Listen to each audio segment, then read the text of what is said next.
You're now listening to The Bryan Callen Show. Considered the hottest podcast in the universe. Now get ready for the heat. Here's Bryan Callen. Well, today's podcast is brought to you by Hover.com. Hover is domain management made simple. It is the easiest and quickest way to buy a domain name. Hover is honest. It never tries to upsell you at checkout. Everything the other guys extra charge for is included in the cost of your domain, like who-is privacy and domain forwarding. And plus, Hover has the best customer support in the industry. They have a no-hold phone policy. That means if you run into a problem, you call Hover, and a real, live human being answers the phone, ladies and gentlemen. I actually get excited. It's just so rare, right? So basically, it takes the hassle out of getting a domain. That is what they are selling. You just type in a few keywords you want in the search box, and it'll tell you what's available. And the cool thing is they specialize in .net. So a lot of times you want something in .com or .org. It's not available. Try .net. That is their specialty. And Hover has valet transfers. What does that mean? Well, if you've got a domain somewhere else, they'll take care of the whole process of moving the domain to Hover for you. So they specialize in .net, and they now offer Google Apps. You can get Gmail, Calendar, Drive, Docs, the whole package. You got 25 gigabytes of storage, and Google's a huge company, let's be honest. Hard to get a hold of a real person, I'm sure, but Hover has a human being that specializes in Google Apps. So, if you got a business, you got a family, you got a group, you want the ability to share all kinds of stuff with, try Hover.com. See how it works. They'll give you a 30-day free trial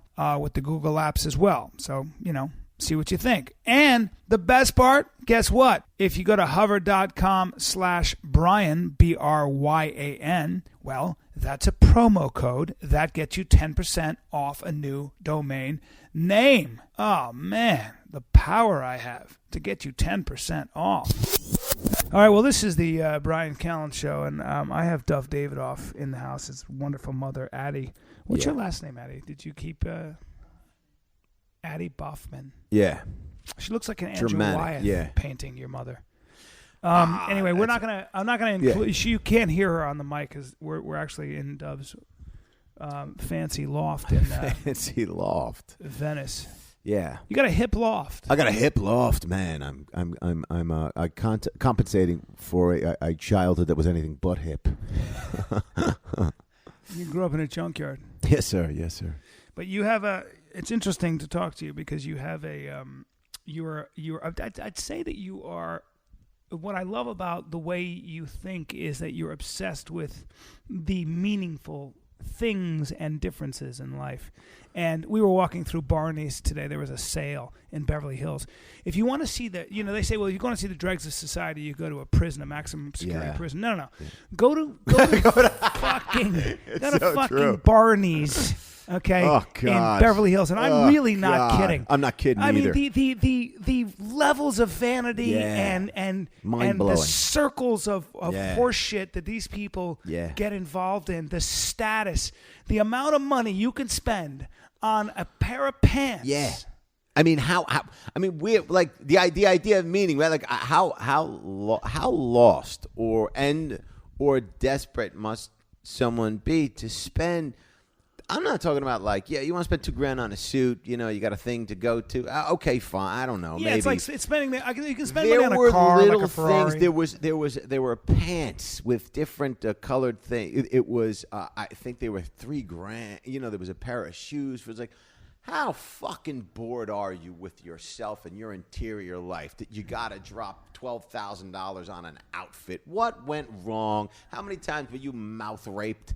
What happened to you that you got to the point where you bought a chrome Bentley and you're wearing leather socks? You fucking goofball. Well, that's only that's in Beverly Hills. That's the problem. It's not even those clothing. That clothing isn't even clothing. It's a costume. It's a costume. Yeah, exactly. Yeah. It's a costume. Like, hey, are you running from the cops? And is the cop the father that touched you in a way that has left you without a soul? Well, I don't know. Long? I don't even know you have to be molested as a kid. And I know you're kidding, but no, I'm kidding. Yeah, you don't have. No, it comes down to something different.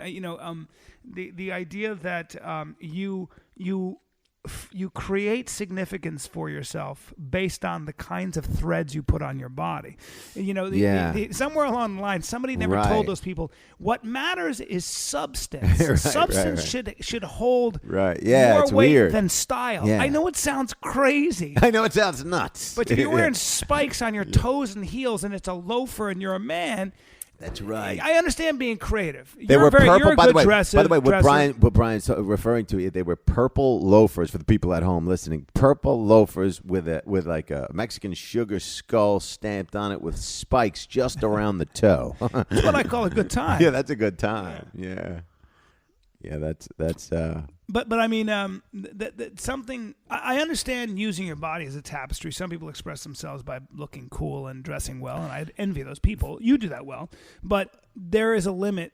And there are people there are artists, who want like the paint on their clothes. It's just part of who they are. Then it's one thing if you there's sort of an assimilation with you're a generally eccentric person and a little wacky. Yeah. Then there's real wild affectation and vanity. Well, and then the difference is this. I think Johnny Depp or whoever it might be, if Johnny Depp, let's say, who's a good actor and does some stuff, he wears cool clothing. So he wears what you could consider. I couldn't get away with wearing a turban and turquoise, but he somehow gets away with it. He can wear a cape, a top hat, and a cane, and we go, it's Johnny Depp. Right. But we also remember Johnny Depp's allowed to do that in a lot of ways because Johnny Depp is expert at a certain thing and has worked very hard at being very good at what he does. Whereas if you've got a guy who just dresses that way and clubs a lot. And what you're talking about too is the nature of the hipster thing. Like it's cool to there's the hipster and a kind of there's a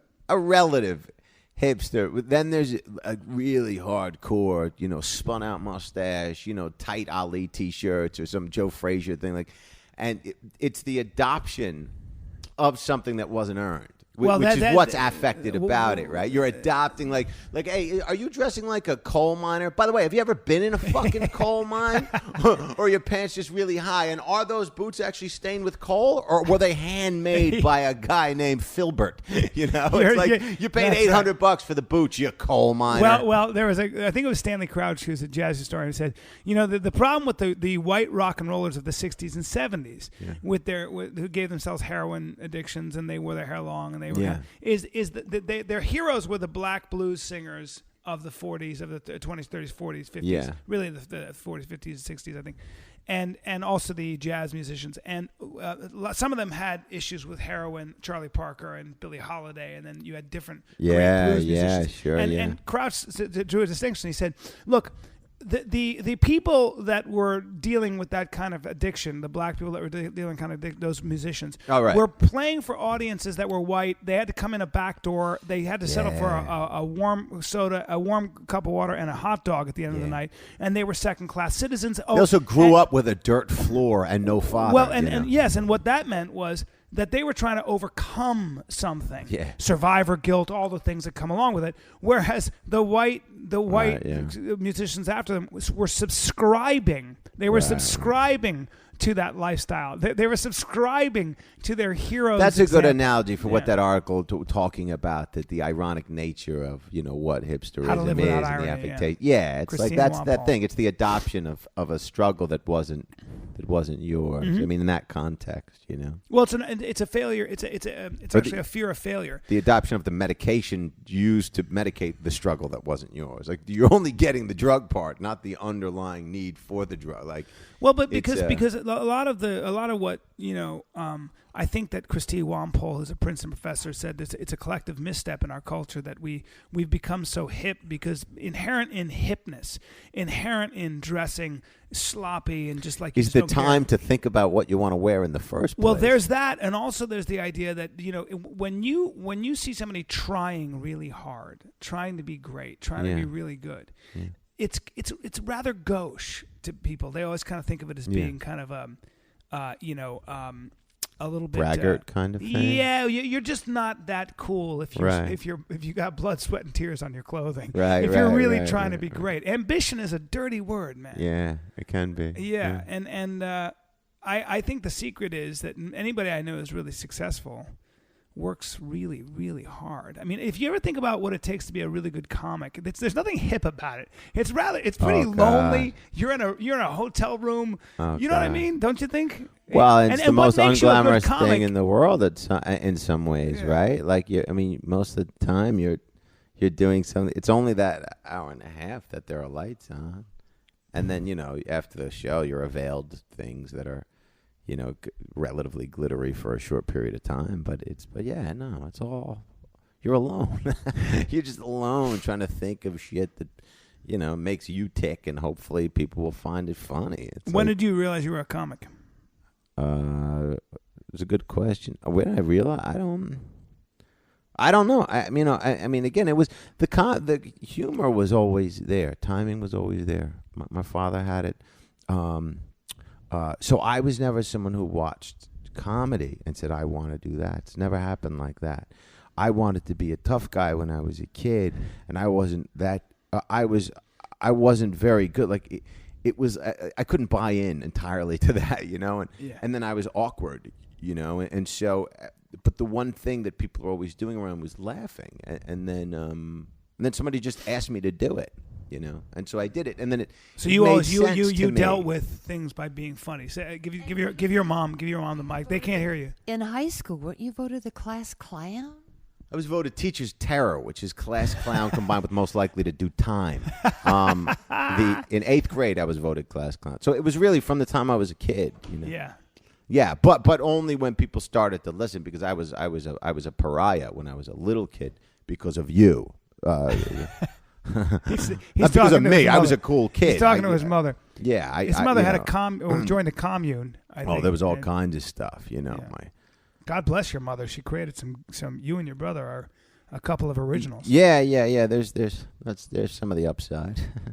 But you don't get the comedy because you had a comfortable psychological state as a kid. There weren't a lot of what they call in psychology holding periods that create meaning periods of real sanity where you felt okay. It's like, I literally got to the point, that whole conversation we had about me not being able to ask my neighbors. I just had ACL surgery, and me not being able to go next door and say, hey, are you guys going to be around in case something happens, in case I need anything? I made up a story about maybe having a package that needed to be delivered. And I said, would you guys be around in case? And then I told them I was going to be whipping up a batch of granola. And would they That's like an it? elaborate lie. I couldn't even make granola. I was high on painkillers, just trying to wobble into the door. I certainly wasn't going to make granola. Yeah. I mean, at my best, I can barely make a decent batch of granola, let alone 2 hours after ACL surgery. At least you can make granola. I don't know exactly. Yeah. No, but what I'm saying is the psychological holes that led up to not being able to ask people who would have been happy to help me. They like me. Yeah. But that's connected to the reason people get into comedy. When I'm with you and your father and this world that couldn't possibly have acknowledged you in the way that your ability or talent or the way you saw the world should be acknowledged, it's pretty clear how you became a performer. Yeah. It's like, so yeah, every now and then you get lemonade out of lemons, and sometimes you end up in prison. Yeah, I mean, part of it is I think a lot of comics, at least you and I probably had a very similar. When I hear you talk about your childhood, I think the essence of what we're saying is, as kids, there was nobody to listen. We couldn't be heard. We didn't really have a voice. Oh. I mean, I had thoughts in my head. I still do, but I mean, I had thoughts in my head. I still have thoughts in my head. One of my jokes is that, being at Disneyland and my daughter's on the saucer cups, and I was supposed to be cheering for her, and instead I was looking around going, I want to fuck strangers. Right. I mean, you had these weird thoughts. Right. But even as a kid, I remember that actually is just a thought I think that lots of people have had but won't talk about. Well, sure. But I certainly remember being But also a kid, weird thoughts, I remember being a kid always feeling out of place. Yeah. Oh, yeah. Always feeling out of place. Yeah, Thank God. Yeah. What's funny is I have children. All I want to do is make sure they're in place and they're have okay, a stable. Maybe not such a good idea. I don't know. Yes and no, depending on the person. But, I wouldn't have you any other way. You may have had this childhood or whatever it is, but I wouldn't have you any other way because it made for a very interesting and one of the best comics in the world. Well, it was odd. I remember growing up in the junkyard when these guys used to tell me that there was this old guy that walked in and somebody pointed at him and they go, he just blows guys behind the shed. I was like, yeah. I remember I was like 10, so you're not sure what to make of it. And then enough of those strange things are going anyway, it was just you're trying to make sense out of an environment that doesn't make any sense. But look, let's take Papua New Guinea. And I just interviewed Jared Diamond on this podcast.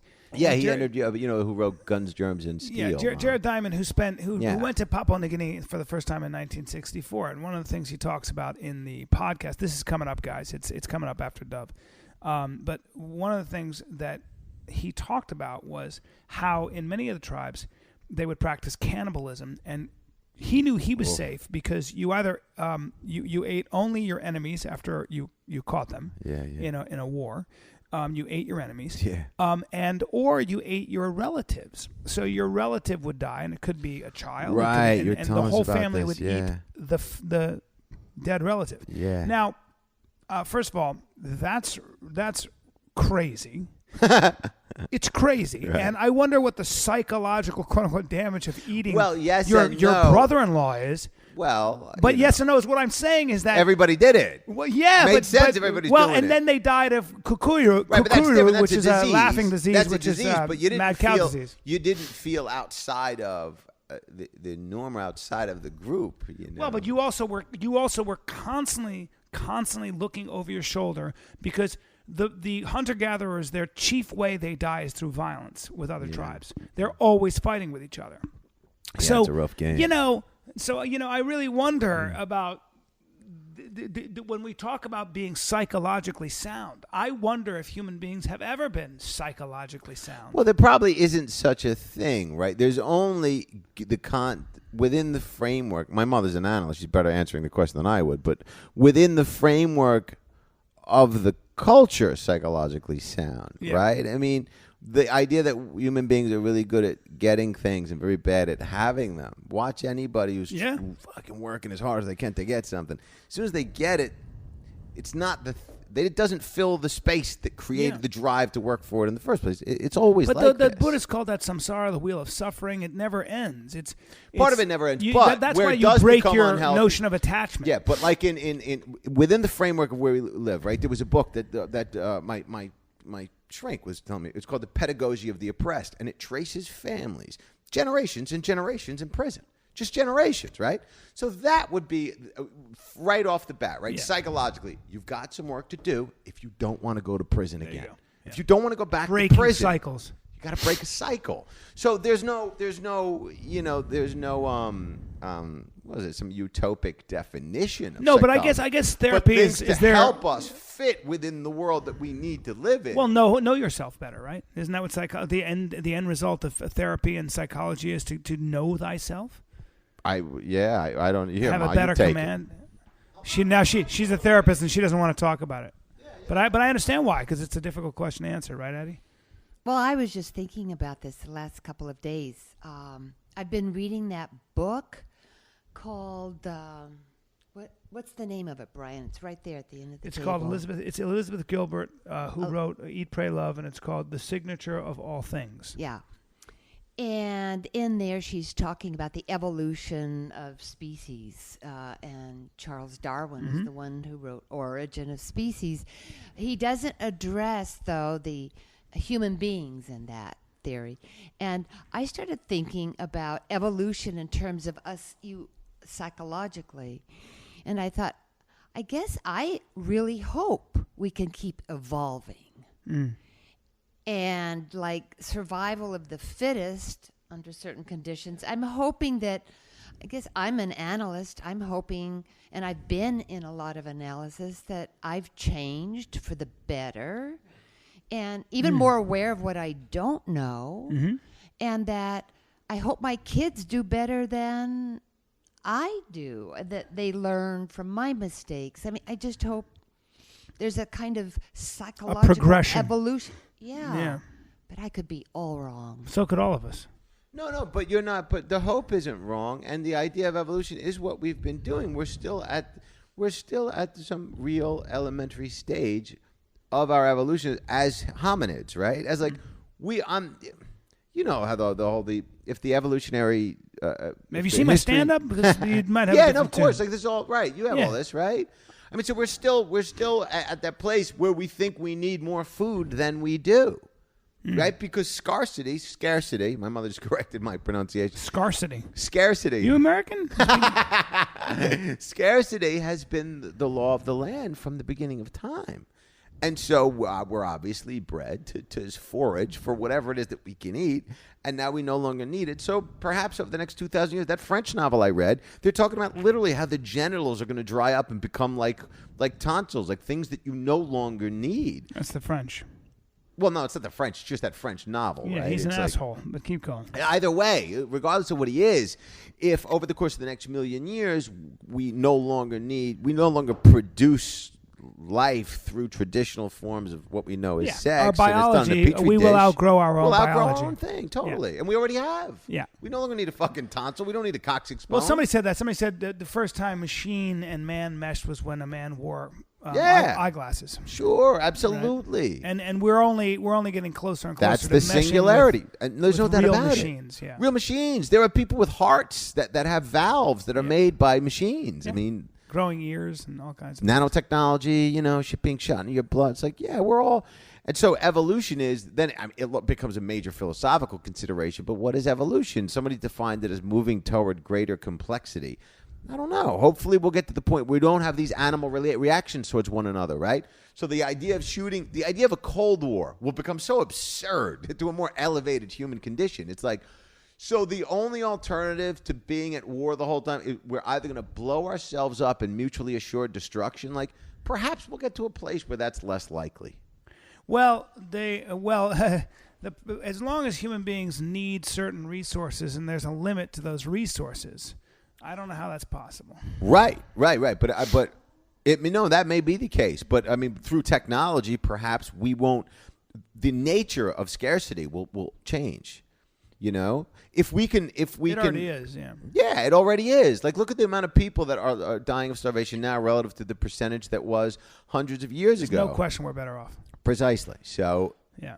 Yeah. Then the question. So perhaps there is an evolution taking place, right? I do think that we are being nudged toward each other and to a point where it'll be easier to have experiences as each other, et cetera, et cetera. And then that raises the question of why. Why is this all happening? Well, think about the flexibility with regard to the human condition. Think about gay rights. There was a time where being gay, you would be fucking the idea of, the people were burned at the stake. People were, it was illegal. Well, you could be killed. The reason it's no longer like that in any Western European country. Even here, it's becoming more liberal. That's progression. That's evolution. And that's actually probably because you have TV shows and you have things where people are able to see that gay people who used to be precisely this sort of like these weird people you heard about. Yeah. You go, oh wait a minute, oh man, that guy's they're actual exactly people. Like I am. Totally. Only he just happens to be like he likes guys, I guess. It's real hard to watch Richard Pryor talk about the human condition and just go, black people are bad. Yeah, that's right, it's like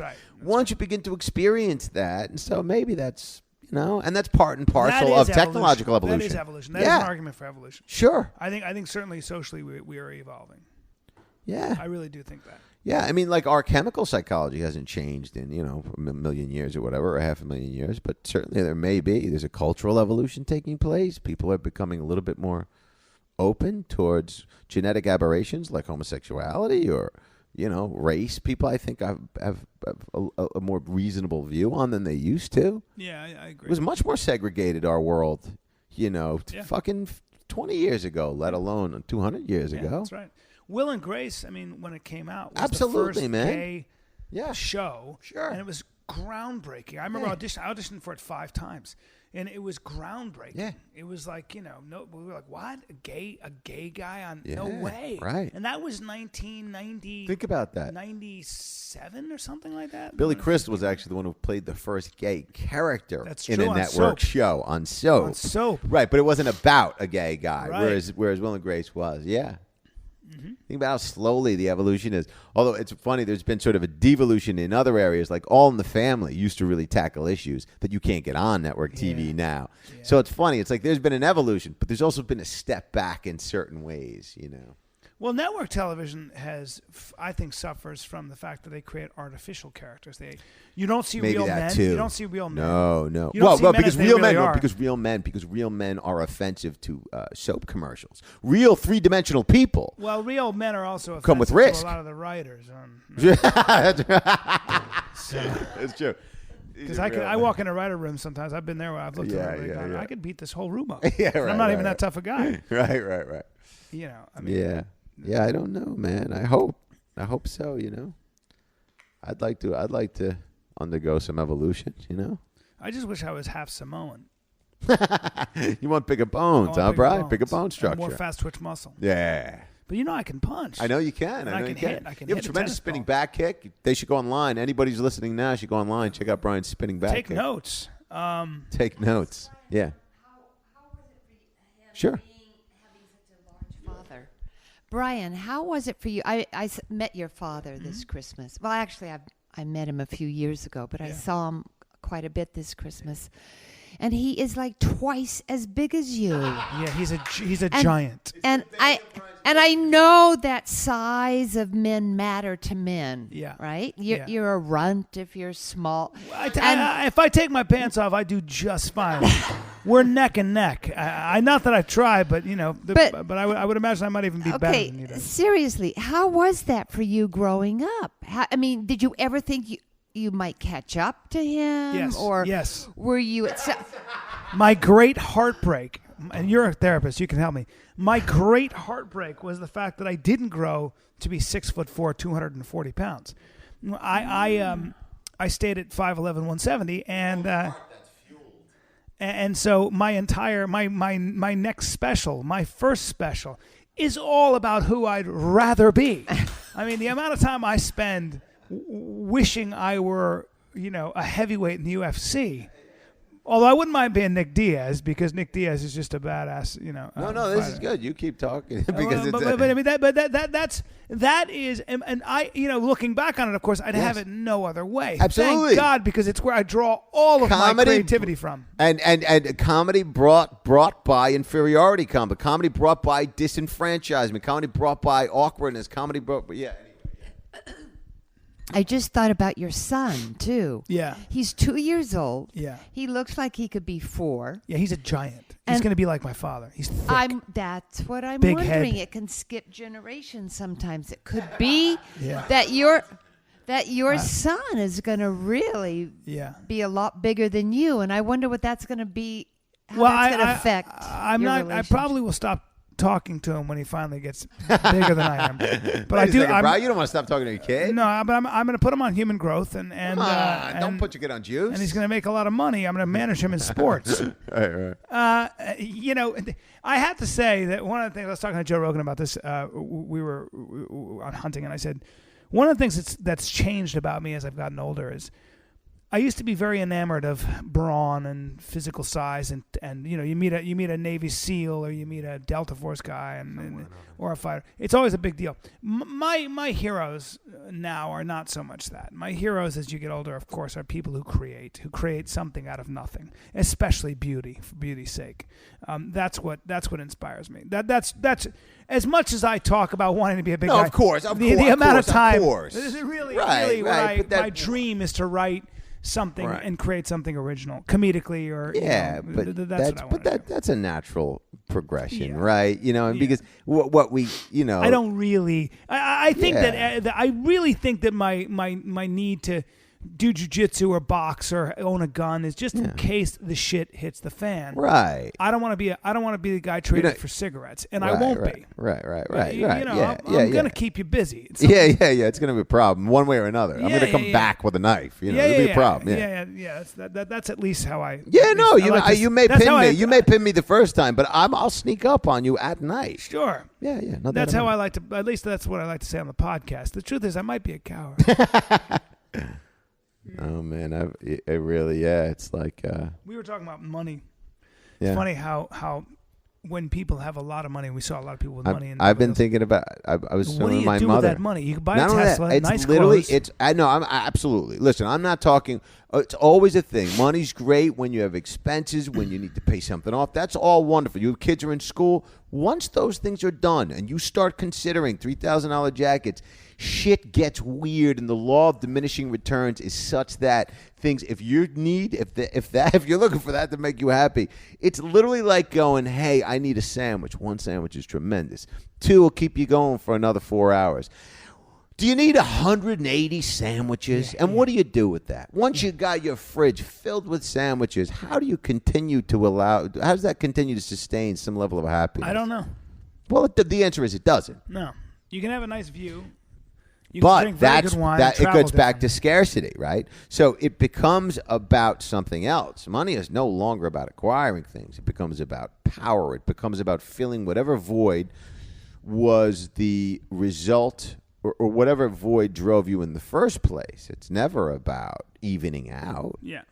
No, I mean, even when the people even out, they get like Warren Buffett and go, I want my kids to be comfortable, but I don't want them to have enough so that they never have to work again. It creates, it's a psychological obstacle for people, and I'm going to give my money to charity. Like that's, it's like, you don't fucking need. Anytime you're buying spiky tipped purple loafers, to get back in your Bentley in Beverly Hills. The problem with those loafers is you got to find pants and a jacket. You got to find pants and a jacket to go with it. It's not easy. I mean, they had a sale at Barney's. I thought I'd get a deal. I tried out 25 things of nothing worked. I was like, I'm not going to. Totally. I bought cologne for the first time in my life. Did you really? I'm going to start wearing cologne. Ode Wood. I started wearing Tom cologne. Yeah, Ford. I love it. Yeah. Well, Kenny Florian was wearing it.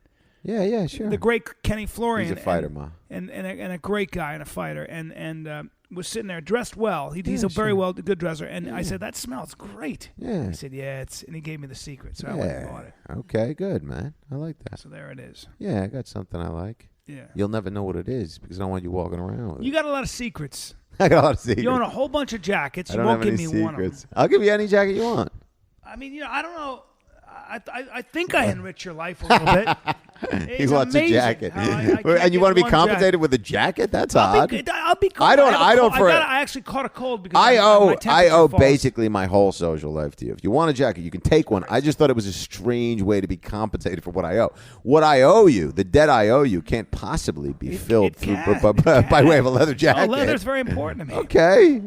The truth is, I don't wear. He said anything leather's that's not very easy. important to It's me. not easy to wear. If it's too heavy, if the garment's too heavy, You don't want any part of it. I know. My in-laws. I don't wear a bought me watch. I don't wear a watch No, because no, I no. like the shadow box. I don't wear a watch. Yeah, I know. Never worn a watch. It's always every time I wear one, I feel like it's really uncomfortable. Yeah. It gets in the way of street fighting for me. Is that what it does? Yeah, and love making. Brian, what did you get for Christmas? I got Yeah, no, you should. I got a not a very good. I got a couple of. Nothing. I got nothing. Is the truth. I mean, nothing to really. What did I get? I don't even remember. What's the first thing that comes to your mind? I got a framed photo of my kids taken from an iPhone walking away. It was not a good picture. Not a good picture. And I immediately got annoyed that it was given to me, and I tried to mask my annoyance because if you're going to take a bad picture and frame it and then email it to a printer and they print it out on color paper and then you frame it, I'm not putting it up. What do you think about gifts? I don't like Christmas because I think it's a huge waste of cardboard and paper, and it's a nice bonding time. And gifts I understand the idea of gifts, so I'm not being a Grinch, but somehow Christmas has always stressed me out because I have to buy people gifts, and it costs money, and I don't want to give them. I just don't know. I don't know what I want. So what am I going to get you? So how do you know what anybody else wants? And maybe no matter what you give them, it's not going to fill some... Wait a second, this is not just about gifts. They can't hear you. Oh. No. I was remarking that my mother's gift question, of course, was not just about gifts. The idea of providing something and getting and receiving something in return, not always being a fulfilling exchange, is anxiety producing. I think that's what, Well, I don't know. I loved Christmas as a kid because you're going to get something Well, cool. as a kid, but it's much more, simple kind of non-exchange. My dad bought me back a stuffed piranha from South America. I never forgot it. And that was a great gift. And then I got a Swiss Army knife, which was the greatest gift. I wanted weapons as a kid. Yeah, I loved weapons. It's all I wanted as a boy. Yeah, I was fascinated by guns. Knives and guns. It's amazing. Yeah. That's all I wanted. I wanted to be a kung fu master. Yeah, Still do. Still do. And you don't outgrow a lot as a man. You don't, a lot of times men know what they want to do. Well, some don't, right? I mean, a lot of the guys that often I think we relate to sometimes, but you meet a lot of guys that don't relate to that at all. Well, that's for sure. You know what I mean? It's like I'd call those guys girls. and no, but it's like Joe and I were talking about how we're gonna do a hunting show or go hunting some more. And Joe said, then again, some people may find that offensive. And I said, well, those aren't my friends. Right. I don't like hunting. I don't actually like killing animals. I like the meat of something I'm going to eat, like an elk or a deer. I'm not killing a mountain lion or a wolf or a bear. I'm just not going to do it. Well, there's also I would feel I just can't kill an animal like that. There's something. I can't. For me, I just here's the upside. The upside is I was watching some chef show, and they said they raise rabbits for food. This guy, and they brought the camera crew out to see what a rabbit goes through, and he grabs the rabbit. He's got to kill it, and it's quick, and he does it as humanely as possible. But when you see what an animal goes through and what you go through to get the meat from the animal, you're more mindful when you eat it. That's why. And that's a very different experience. We consume meat mindlessly in this country because we have it. And if you go through an airport or at any restaurant outside of certain places, it is this mindless consumption of as much meat as possible. That's right. And it's disgusting. That's why when you take a shot on a deer, one of the things that I appreciated about killing and butchering and skinning and butchering my own deer and eating my own deer is that when I got that deer in my sights, it's very important to me that I make an ethical shot in that I want to kill that deer as quickly as I can. Absolutely. I don't want to hear that deer crying or wounding it. So that you got to make, because I had plenty of deer in my sights I didn't take a shot on because I wasn't good enough with a rifle. Yeah. So the intimate process of actually taking an animal's life, watching it die, cutting it open, eviscerating it, and then dragging it. We live in a world we're divorced from the process, but we're divorced from everything, right? Yeah. The downside of highly specialized culture that's technologically advanced in a first world country is you're divorced from everything. Most people don't know where almonds come from. Yeah. They don't know where their vegetables, where meat, where anything. I mean, you think about somebody was giving an example of like a mouse or a keypad or something. They're like, it takes 20 people to make that. There's no one human being who even could learn the steps that would be necessary. The chemical composition of the one platform. Well, that's the famous example that William F. Buckley used with the economist who I think it was Milton Friedman said, when the number of people it takes to make a pencil. No one. Yeah, or a pencil. You gotta harvest the wood, and you gotta the graphite. You've got to mine, and you gotta. Well, this was he used that, and that was 30 years ago when he used it, whatever. But we only get more highly specialized, right? So even if you're an attorney, if you were an attorney 150 years ago, you were an attorney for everything. You were a farmer on top of being an attorney, and so you were connected to the land and the. Even now, like the nice thing about going to the farmer's market is like if you can meet the dude who made the vegetable oil or whatever, the olive oil, and it's like we still have it's a mindful process, and most places that I've been to, and in this country or the culture that we're a part of, it's like you're divorced from everything. And I think that we pay a price for that. You absolutely pay a price for efficiency for it. and abundance. Sure. You see it with kids. You see it with a disconnect. I think it's by the way, let me say this, having traveled as much as I do. I believe the United States is a nation primarily of alcoholics. I mean, the amount of alcohol that's always been consumed in this country, and a lot of historians will talk about. Although we're lower than places like the Soviet Union. Oh my God! Right, yeah. right, well, right. Soviet Like Union, crazy. Their life expectancy is literally plummeted. I think The average life expectancy of a man is in the 60s. Late 60s, where it's at the 80s, and Crazy. all over the world and other places. Yeah. It's climbing. Late 80s. It's climbing everywhere. The Soviet Union has major problems. Yeah. Vodka and just a mentality. Yeah, and It's a not lot of healthy. places in Eastern Europe and Western Europe, right? Rates of alcoholism are enormous.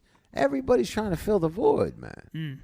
The void's a big problem. That's another thing. The alcohol comes when you have enough to eat, right? Like if you it's the we're really good at getting things and bad at having them. It's like the void only bothers you when you're not looking for food.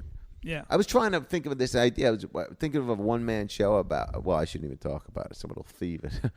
But it was about. It was about talk that. about it. I don't think anybody's going to Well, the nature to of this podcast. time. No, the nature of time. I got it from Bryan Callen's podcast. No, but like the nature. Did you know that the time, the nature of time was that everything the human animal wanted was to be able to be okay for the tomorrow. Relationship problems. There were no relationship problems prior to both people having been well fed, and only at that point, when they felt safe and well fed, after working for 3 months on end, did one look at the other one around a campfire and be like, "I don't think I like the way you talk to me." Yeah. You know what I mean? Yeah. That never fucking happened while you're trying to take down a woolly mammoth. We're working together to live. Yeah. The only time someone was like, I'd like a little bit more eye contact before you put it in.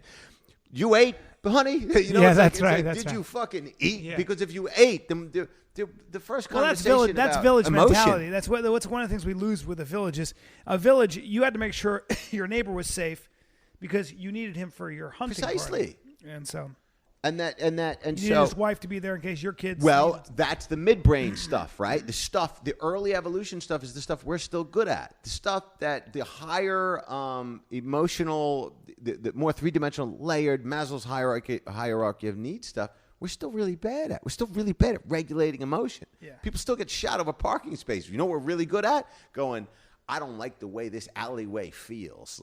We're good at going fight or flight. Yeah. We're real bad at anything in between fight or flight. The ability to go, hey, I see that you need more sensitivity from me, but here's what I need from you. That's a conversation people have a lot of trouble with, you know? Yeah. You see somebody's knife, the glimmer of a knife in an alleyway, there's no trouble there. Yeah, Get the fuck out. Yeah. No problem. Yeah, that's a good point. Real easy. That's a good Real point. easy decision. Whether or not I want to stay with a woman who has emotional problems by way of the father that never talked to her around Thanksgiving and gave her gifts but wasn't there for her in other ways, whether or not I want to deal with that, that's some layered shit that you need a fucking experts to help you figure out in lab coats. It's a maze, right? It's a maze, man. But what can be said about ignoring those issues? Is that Sure. is that one way If of you looking? can ignore them in a reasonable way, right? You can. Yeah, It's called yeah. repression, huh? You can ignore things to the degree that you start drinking a quart and a half of vodka in the morning. Ignore to what? Like you can ignore pain and make it through to an objective. Right. If somebody's really bothering you and you don't see them changing, you can't ignore that without a lot of anxiety. A lot of anxiety. Yeah, you can ignore little things. That's how. Who doesn't annoy somebody once in a while? It's just of all degrees. It's all fucking all degrees. Yeah, it's all degrees. It's like. No different, Nobody's more popular than you. You got 1,000 friends. It's like there are people you can be around. There are people that, in certain space and time, and you accept them in that context. It's like, But if you're in a relationship, you don't have the luxury to see them once a week or once a month. You got to start dealing with the personality you're What do you leading. think you would have been if you weren't a comic? An astronaut. What the fuck? What kind of question is that? The hell do you think you're dealing with? I'd be I on thought you were another gonna say planet walking therapist. on the moon. Yeah. I'm kidding about being an astronaut. His mother goes, "No, you never wanted to be an astronaut." Oh no. I would have probably gone into business and been very unfulfilled because of it. Yeah. Yeah, that's what I was doing. What would you do with? That's what I did. But you have a lot of money. But if I gave you $1 billion, what would you do? Same thing I'm doing now. Who am I going to talk to? I'm going to go duck hunting in the north of England. I'll go to your house. Your marriage will be in trouble because I'll have a boat full of hookers with me and a bag of blow, and I'll be out of the game in no time at all. I'll be so miserable. No, I'm kidding. I'm kidding. I'd be really happy. No. What's miserable about that? No, I'm kidding about that. But no, it would be fun to try to gain some. Say something, political influence. I'm a wise ass. I literally just want to say fuck you to people I don't like for the rest of my life. Yeah. Through comedy, not just fuck you. Fuck you's a cool thing to say, but to also just try to figure things out in such a way that, that give and take between the audience, and then maybe I'd like to leverage a show and shoot a pot. Ultimately, what would change? Yeah. Not much. Because you're left with having to make a good show, have a good 1 hour. Of course. No money's going to help you with that. Money's going to help you with that? Hire writers or something. I don't know. Well, then it's not yours. Then it's not yours. Then you're an actor. Then you're an actor performing a piece. That's right. Yeah. Which not as interesting to me. Well, you're not. That's not a comedic voice. I mean, there's some arguments. When are you performing again? I'll start calling in at the clubs again on Monday. No, but when are you performing on the road? Not for a while. I hit the road again in February. I got this brace on for 3 weeks after the first visit. So it's on for a month from surgery. So I was looking to hopefully get this taken off before I start hitting the road. But I'll be doing comedy in town. And the next special will be ready to go, man. Yeah, me too. Yeah, we're going to set this thing up. We're going to set the next showcase By the way, up. I'll be in at Laugh Boston January 9th, 10th, and 11th. I want to go there. I heard about that. Have I'd like to go to Boston. Yeah. No, but I got a friend out there. Laugh Boston, then I'll be in Seattle at Parlor Live the weekend. That's a good gig. That's a good time. Yeah, it is a good gig. Very good gig, yeah. Yeah, Seattle's a good gig. Yep. Got no problem with Seattle. Yeah, cool town. I'm going to rent a car. Yeah. I'm going to drive around to nowhere. No, you go to Pike's Marketplace. It really is cool. It may be touristy, but it's one of those places that is not bullshit touristy. It's a cool place to walk around. I like it down there. Where they throw the fish. I always like a good fish throwing. Sure. Yeah, it's cool. Yeah, it's a good place, Seattle, and then I got Austin at the end of the month. Have you done Cap Cities? Oh yeah. Austin's a great town. I love. You got to drive into town from where the club's at, but it's close enough. You go into Congress Street in Austin. They also have the largest urban bat population in this country. You may want to get a look at that. A bat population. Yeah, I've heard of that. Oh yeah, they fly out from under a bridge. Yeah, at night they release. En masse. I don't know what time of the year is the good time to see them, but that's worth seeing. Yeah, they call me the Batman. The Batman. Now, the Batman. Yeah. Where are we at? It was 45 minutes already. Yeah. You want to bring things to a close? What else do you have to say? I don't have anything to say. I've learned nothing. I know nothing, and I don't Where think anything will ever change. Huh? Right here, baby. Right here. It's hard to argue with Venice. It's hard to argue with Venice, although I could find an argument. Yeah. But no, it's hard to argue with Venice in a lot of ways. You might be bi-coastal eventually. I might be bisexual eventually. There I'm not you sure. go. Wait a second. There Hey, you go. everybody. The guy does comedy. Bang, like bang. it. Hey. No, I don't know, man. Where do I want to be in 10 years? I want to feel better about myself. I want to do more interesting work. I want to have written a couple of good specials. There's a sense of accomplishment, whether or not it's actually meaningful in the long run, gets into an existential question which can't be answered. Kids? It's like Want kids? Kids. I think I'd like to experience that, if only for the material. There you go. I'm all heart, Brian. There you know what I mean? Go. Yeah. I'd like to, in theory, have a kid, adopt a kid, do the two thing. Let the black one keep the white one company. You know what I mean? That's what I'm talking about. A very hip family. Yeah, I think so. He's got black and white kids. Yeah. I don't see color. No. I mean, unless I'm picking out clothes, I don't want it to clash. You know what I mean? I understand 100%. Yeah. Well, listen, I mean, I know you're a busy guy, and I'm busy rehabbing a knee. Appreciate it. You took some time out of the rehab. Let's watch the fight this Saturday. Yeah. Yeah. If you're back. I'm supposed to be cage side at the UFC. I know, man. I may come back, though. All right. Well, if you come back, I'll let you know. Big fight this Saturday. 2 big fights. Oh, no. Yeah. I mean, a big card. Card. I mean, there's some really good fights on the card. Yeah. What's your call on those fights? Oh, I mean, the odds makers, that's my call. In Vegas, the line is all the favorites. The line is right down the 5-fight card. I mean, you talk Silva, Rousey. You got Rousey or Tate? Who's Jim Miller's fighting somebody? Dustin Poirier is fighting on the first fight on the main card. Yeah, sure, that's the odds. Fight game, it can go either way, but it's hard to see unless Silva's sort of gotten all the overnight. It's hard to see him if he's really on his game, just getting taken down. Nobody touches Silva. Yeah, it's hard to see, which is why I think the odds makers. The line is what it is. He's going to get his belt back. Yeah, you gotta think so. I think so. All right, kids. That's okay, our time. guys. Thank you very much, Dov Davidoff. Thank you, Bri. It's been a pleasure. Bam Moff. What was her last name? Hoffman. It's I believe of Germanic origin. Yeah, and you have German a English in, kind of thing. In New York, right? She's a great analyst. If anybody needs it in Manhattan. All right. Peace. You've been listening to The Bryan Callen Show. Be sure to visit bryancallen.com for information about this episode as well as past and future episodes. You can follow Bryan on Twitter at Bryan Callen and like him on Facebook. Go to facebook.com/Bryan Callen Comedy. Thanks again for listening. We'll see you next time.